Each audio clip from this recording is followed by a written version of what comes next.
Well, left behind and now looking for a good home. This is Tut, the dog. His story is so heartbreaking. His owners were evicted 3 months ago. And get this, when they left, they just left their dog behind. No food, no water.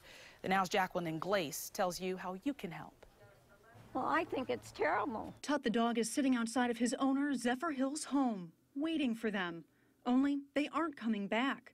They were evicted 90 days ago and left the pit bull brindle mix behind, without any food or water. I treat the animals like if I was a dog, I'd want to be treated. 83-year-old Ginger Lucas took Tut in, but standing just under 4 feet tall, Tut is just too much for Lucas to handle. No, Tut. Like sometimes he'll pull my skirt and he'll want me to scratch him, you know, and he's always kissing me. Suffering from osteoporosis, Lucas is struggling to care for Tut and needs to find him a forever home. I don't know what my legs are giving out. I won't be able to stand on them pretty soon.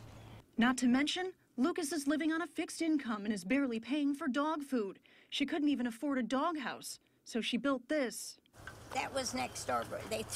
When they left there, they threw things out there, and I put that on top, and I put this here on now, so it doesn't get wet.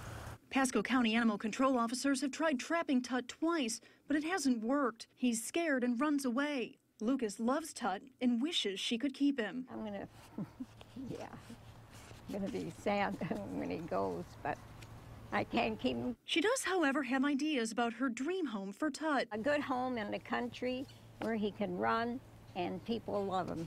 In Zephyr Hills, for the Now Tampa Bay, I'm Jacqueline Glace. And there are several ways you can help those animals. We put links to resources on thenowtampabay.com. Well, President Obama honoring